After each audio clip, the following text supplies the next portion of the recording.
Hi guys. ഇതിനിടയ്ക്ക് അങ്ങനെ ഒരു സാധനം ഇറങ്ങിയോ? ഇവൻ ആരുടെ ഇവരെന്നല്ലേ നിങ്ങളിപ്പോൾ ചിന്തിക്കുന്നത്? എന്നെ നിങ്ങളെ കണ്ടിട്ടാൻ വഴിയില്ല. ഇത് ആദ്യമായിട്ട് ഞാൻ ഒരു മൂവി റിവ്യൂ ചെയ്യാന്ന് വെച്ചിട്ട് ചെയ്തൊരു video. Sentimental and psychological move. എന്തായാലും താൻ ഇത്രയൊക്കെ പറഞ്ഞ സ്ഥിതിക്ക് ഞാൻ അങ്ങനെ പറ്റില്ല എന്ന് പറയും. അപ്പോൾ അരവിന്ദ് സ്വാമി കാർത്തികൂടെ അഭിനയിച്ച ഒരു തമിഴ് പടം തിയേറ്ററിലെത്തിയത്. പടത്തിന്റെ പേരാണ് മെയ് അഴകൻ. പടത്തിന്റെ പേര് പോലെ നല്ല അഴകുള്ളൊരു ഫീൽ ഗുഡ് പടമായിട്ടാണ് എനിക്ക് പടത്തിന് പറയാനുള്ളത്.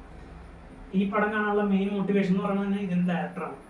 96 എന്ന് പറഞ്ഞ 2018 പുറത്തിറങ്ങിയ പടത്തിന്റെ സെയിം ഡയറക്ടറാണ് ഈ പടം എഴുതിയേക്കുന്നതും സംവിധാനം ചെയ്തത്, സി പ്രേംകുമാർ. പിന്നെ 96 തന്നെ മ്യൂസിക് ഡയറക്ടറായി കഴിഞ്ഞാൽ നമ്മുടെ മലയാളി ഡബിബാനം ഗോവിന്ദ് വസന്ത, പുള്ളിയാണ് ഈ പടത്തിൽ മ്യൂസിക് ചെയ്തേക്കുന്നത്. 96 മ്യൂസിക്കിനോട് നല്ലോണം പ്രാധാന്യം നൽകുന്ന പടമായിട്ടാണ് 96 നിന്നിരുന്നെങ്കിലും ഈ പടത്തിൽ ബാക്ക്ഗ്രൗണ്ട് സ്കോർസ് ഒക്കെ അടിപൊളിയായിട്ട് ചെയ്തിട്ടുണ്ട്. മ്യൂസിക് അധികം വരുന്നില്ല, അതിൽ പാട്ടുകളായിട്ട് അധികം വരുന്നില്ല സിനിമയിൽ. ഈ പടത്തിന്റെ മെയിൻ സ്റ്റോറി ലൈൻ എന്ന് പറയുന്നത്, നമ്മൾ ചെറുപ്പകാലങ്ങളിൽ താമസിച്ചുകൊണ്ടിരിക്കുന്ന ഒരു സ്ഥലം നമുക്ക് എപ്പോഴും പ്രിയപ്പെട്ടായിരിക്കും. നമ്മൾ കളിച്ചു വളർന്ന സ്ഥലം, ഒരു 10-20 കൊല്ലം നമ്മൾ നിന്ന സ്ഥലത്ത് നമ്മൾ വിട്ടു പോകുമ്പോൾ നമുക്ക് അനുഭവപ്പെടുന്ന കുറേ മാറ്റങ്ങളുണ്ടാവും.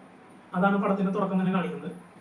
അതാണ് മെയിൻ സ്റ്റോറി. അവിടെ നമ്മൾ പോയിട്ട് പിന്നീട് നമുക്ക് തിരിച്ചു വരേണ്ട ഒരു സാഹചര്യം, അവിടെ വെച്ച് നമ്മുടെ കുറേ ബന്ധുക്കളെ കണ്ടുമുട്ടുമ്പോൾ ഉണ്ടാവുന്ന കുറേ അനുഭവങ്ങളും, അതിൻ്റെ ഇടയ്ക്ക് വരുന്നൊരു സ്പെഷ്യൽ ആയിട്ടുള്ള ഒരാളാണ് കാർത്തി.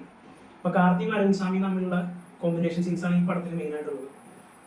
കോമ്പിനേഷൻ സീൻസ് എന്നൊക്കെ പറഞ്ഞു കഴിഞ്ഞാൽ അടിപൊളി. നമുക്ക് ഒരു 3 മണിക്കൂറുണ്ട് പടം, 2 മണിക്കൂർ 57 മിനിറ്റ് പടമെങ്കിലും പട്ടപ്പട്ടയിൽ പടം പോകും. നമുക്ക് അങ്ങനെ ഒരു ലാഗ് അടിക്കുന്ന ഒരു രീതിയിലല്ല പടം എടുത്ത് വെച്ചത്. അതാണ് ഈ പടത്തിന്റെ ഏറ്റവും വലിയൊരു പ്ലസ് പോയിന്റ് ആയിട്ട് എനിക്ക് പറയാനുള്ളത്. ഈ ദേവരെയൊക്കെ പോയി കാണുന്ന ടൈം കൊണ്ട് ഈ പടം കണ്ടു കഴിഞ്ഞാൽ much worth than watching and spending your money for Devara എന്നെനിക്ക് പറയാനുള്ളൂ. അതിന്റെ അഭിപ്രായം കേട്ടറിഞ്ഞ ഒരു രീതിയിൽ ഞാൻ പറഞ്ഞാണ്. ദേവര ഞാൻ കണ്ടിട്ടില്ല, കാരണം ഇന്നത്തെ ദിവസം കളയണ്ടെന്ന് വെച്ചാൽ പടത്തിൽ പോയില്ല. എന്റെ ട്രെയിലർ കണ്ടപ്പോൾ എനിക്ക് മനസ്സിലായി പടം എങ്ങനെ ഇരിക്കുന്നു. നമുക്കൊരു ട്രെയിലർ കാണുമ്പോൾ മനസ്സിലാവും.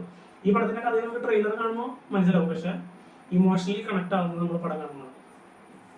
ഇമോഷണലി കണക്ട് എന്ന് പറയുമ്പോൾ നമുക്ക് കുറേ സീൻസ് ഉണ്ട്. ഇത് ഇമോഷണലി നമുക്ക് നന്നായിട്ട് അറ്റാച്ച്മെന്റ് തോന്നുന്ന കുറേ സീൻസ് ഉണ്ട്.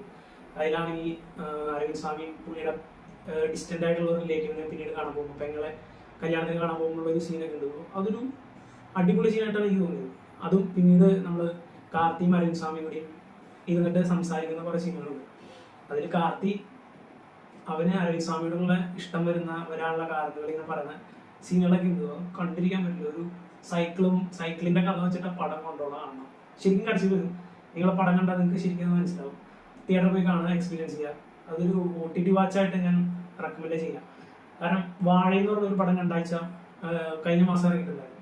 ആ പടം ഒരു 2-3 സ്ഥലങ്ങളിൽ നമുക്ക് അത്യാവശ്യം നല്ലോണം സങ്കടം തോന്നുമെങ്കിലും ഈ പടത്തിൽ അതിൽ കൂടുതൽ നമുക്ക് തോന്നാൻ സാധ്യതയുണ്ട്. കാരണം കുറേ സീൻസ് അല്ല, ഈ അരവിന്ദ് സ്വാമിയുടെ ഒക്കെ ലാസ്റ്റ് പോർഷൻസ് ഒക്കെ നമുക്ക് ഭയങ്കര ഇഷ്ടം.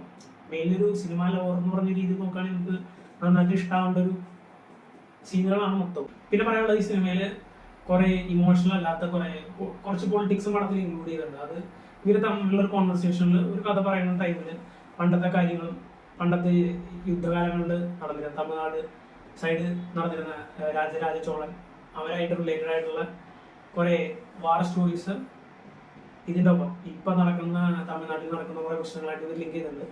അത് നല്ലോണം ഇമോഷണലി കുറച്ച് കണക്ട് ആവേണ്ടതാണ്. പക്ഷെ നമുക്ക് തമിഴ്നാട്ടിൻ്റെ രീതികളെ പറ്റി അധികം അറിയാത്തതാണ്. എനിക്കങ്ങനെ വലിയ ഇത് ആ സീനുകളിൽ തോന്നില്ല. പക്ഷെ ബാക്കിയുള്ള ഒരു എല്ലാ സീനും നമുക്ക് വളരെ അടിപൊളിയായിട്ട് തോന്നും.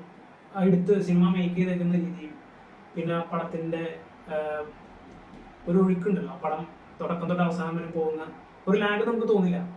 ഒരു 3 മണിക്കൂർ നമ്മൾ ഫുൾ ടൈം ഇന്റർവെല് ആവുന്ന വരെ നമുക്ക് ഒരു അത്യാവശ്യം കോമഡി എലമെന്റ്സ് ഒക്കെ ഉണ്ട് പടത്തിൽ. അത് കഴിഞ്ഞാൽ പിന്നെ സെക്കൻഡ് ഹാഫിൽ അത്യാവശ്യം കുറച്ചും കൂടി ഇമോഷണൽ സീൻസ് ആണ്. ഇമോഷണൽ സീൻസ് എന്ന് പറഞ്ഞാൽ നമുക്ക് പെട്ടെന്ന് കുറച്ച് നേരത്തേക്ക് സങ്കടം വരും, പെട്ടെന്ന് അത് കഴിയുമ്പോഴേക്ക് നമുക്ക് സന്തോഷം അനുഭവപ്പെടുന്ന അങ്ങനത്തെ ടൈപ്പ് രീതിയിലുള്ളൊരു ഫിലിം മേക്കിംഗ് ആണ് ഈ പടത്തിൽ ചെയ്ത് വെച്ചിരിക്കുന്നത്.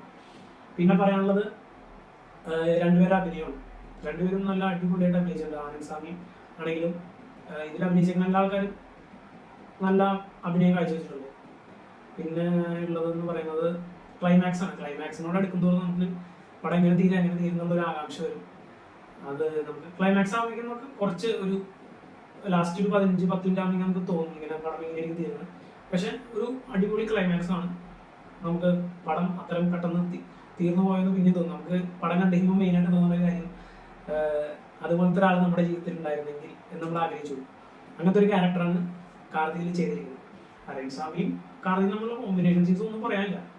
എന്നാ കോമ്പിനേഷൻ, ഒന്നിനൊന്ന് ഒരാൾ കൊടുക്കുന്നു ഒരാൾ വാങ്ങുന്നു, അങ്ങനെ കൊടുത്തും തിരിച്ചു വാങ്ങി, അങ്ങനത്തെ കുറേ സീനുകളുണ്ട്. ശരിക്കും ഇമോഷണലി കണക്ട് ആവും. നിങ്ങൾ തിയേറ്ററിൽ പോയി കാണാം. OTT-യിലേക്ക് കാണാൻ ഞാൻ റെക്കമെൻഡ് ചെയ്യില്ല. പിന്നീട് നിങ്ങളുടെ ഇഷ്ടം പോലെ കാണാൻ. ദേവരെയൊക്കെ പോയി കാണുന്നതിലും മച്ച് ബെറ്റർ ആണെന്ന് എനിക്ക് തോന്നി പടം കാണുന്നത് തിയേറ്ററിൽ പോയിട്ട്. Okay, thank you.